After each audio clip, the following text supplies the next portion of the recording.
사랑하는 자의 목소리 듣기 원하네.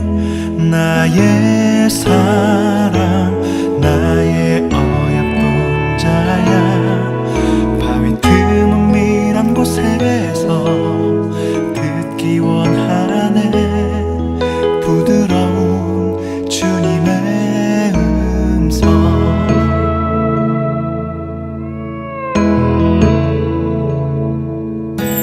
사랑하는 자의 목소리 듣기 원하네. 나의 사랑 나의 어여쁜 자야. 바위 틈은 밀한 곳에서 듣기 원하네.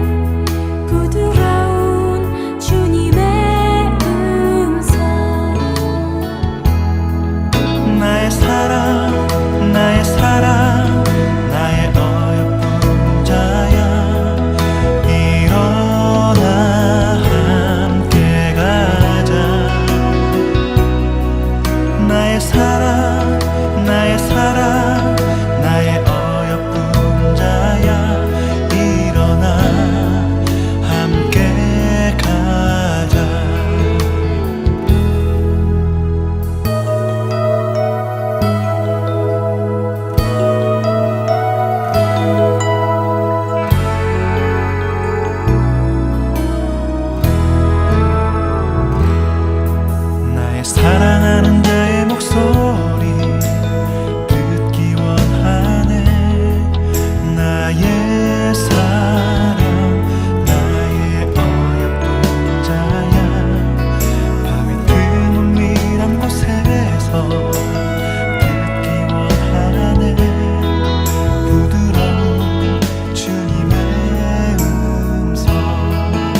함께 가자.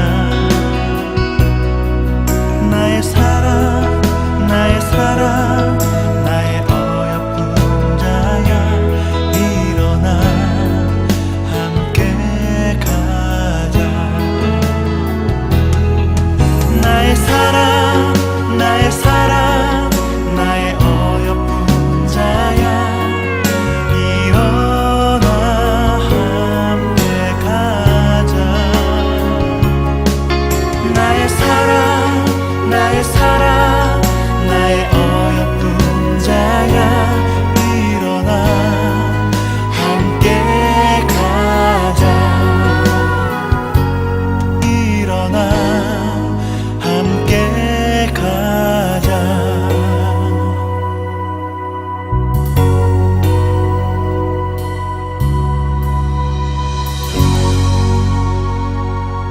오늘 함께 묵상할 말씀은 로마서 9장 6절로 13절 말씀입니다.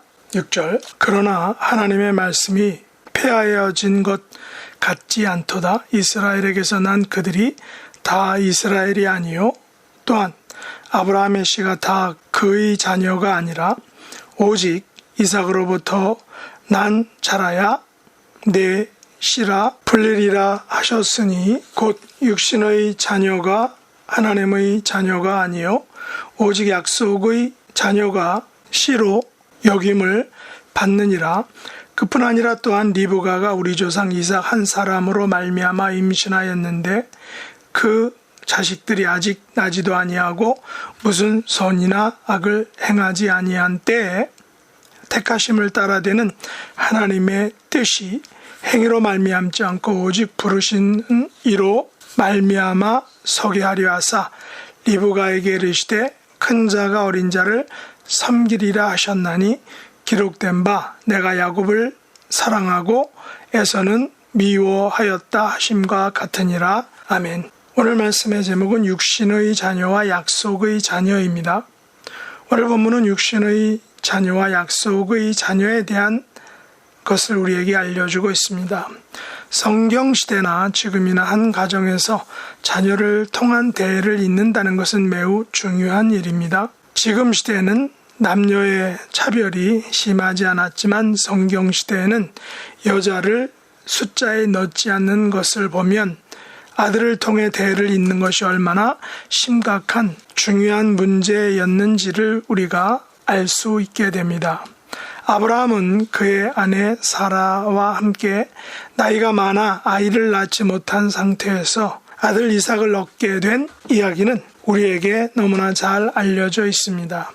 사실 하도 사라를 통해 아들을 얻지 못하자 사라는 자신의 여종 하가를 통해 이스마엘이라는 아들을 얻었습니다.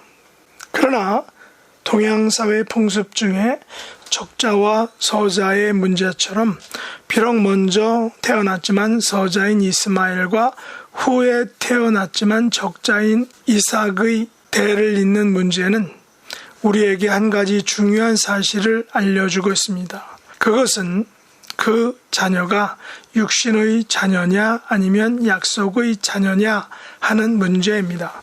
이스마엘은 비록 장자이지만 육신의 자녀이기에 대를 잇지 못하였고 이삭은 비록 차자였지만 약속의 자녀이기에 신앙의 계보에서 대를 잇게 되었던 것입니다. 그런데 이 같은 육신의 자녀와 약속의 자녀의 문제는 오직 하나님의 전적인 은혜라는 사실입니다.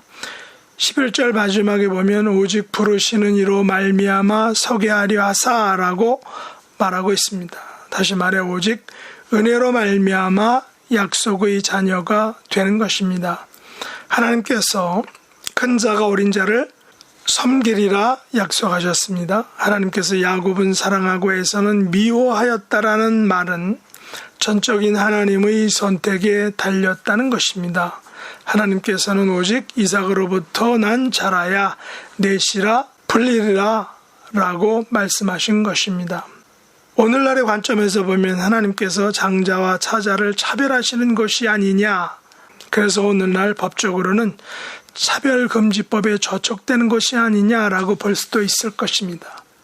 그러나 성경을 자세히 보면 하나님께서는 절대로 차별하시지 않으셨습니다. 이삭의 아들 중에 장자인 에서가 아니라 차자인 야곱이 선택을 받았죠.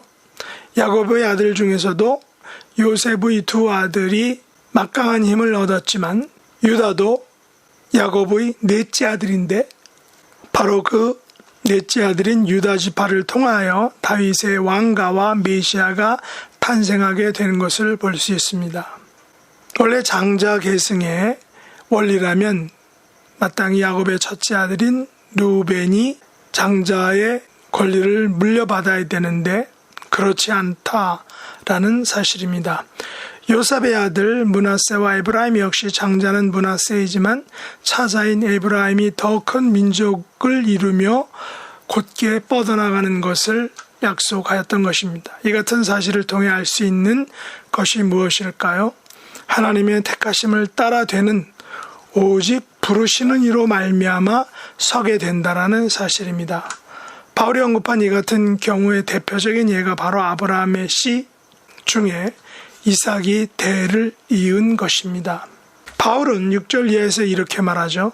이스라엘에게서 난 그들이 다 이스라엘이 아니요 또한 아브라함의 씨가 다 그의 자녀가 아니라 오직 이삭으로부터 난 자라야 내 씨라 불리리라 하셨으니, 다시 말해 하나님의 택하심은 육신의 자녀가 아니라 약속의 자녀를 통해서 하나님의 택하심의 계대가 세대가 이루어진다라는 것입니다.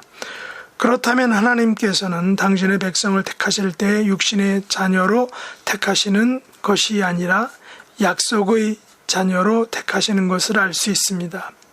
다시 말해 하나님의 말씀에 근거하여 하나님의 약속에 근거하여 자녀를 택하시는 것입니다. 이삭의 경우 그리고 에브라임의 경우처럼 단지 장자라는 육신의 자녀가 아닌 하나님의 말씀과 약속에 근거한 약속의 자녀를 하나님께서는 기뻐하신다라는 것입니다. 만일 우리가 이스라엘 사람으로 태어났다면 우리는 유대교라는 거대한 의문의 법에 눌려서 육신의 자녀로 살아야 했을 것입니다.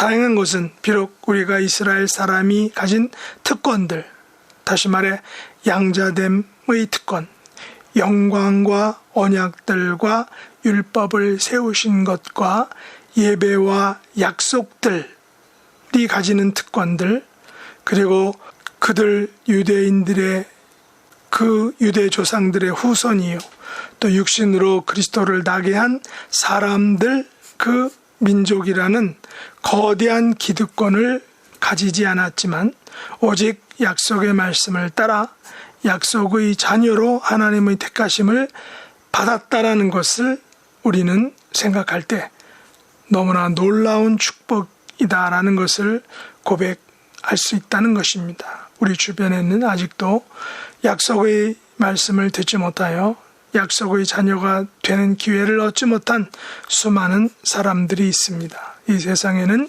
육신의 자녀로 잘 나가는 사람들이 많습니다. 그러나 육신의 자녀로 아무리 잘 나가는 삶을 산다 하더라도 그가 약속의 자녀가 되지 못한다면 그 인생은 매우 불쌍한 인생이다라는 것입니다. 사도 바울은 육신의 자녀됨은 가졌지만 약속의 자녀가 되지 못한 형제, 곧 고륙의 친척을 보면서 큰 근심과 마음에 그치지 않는 고통을 느끼게 되었다라고 솔직하게 고백하고 있습니다.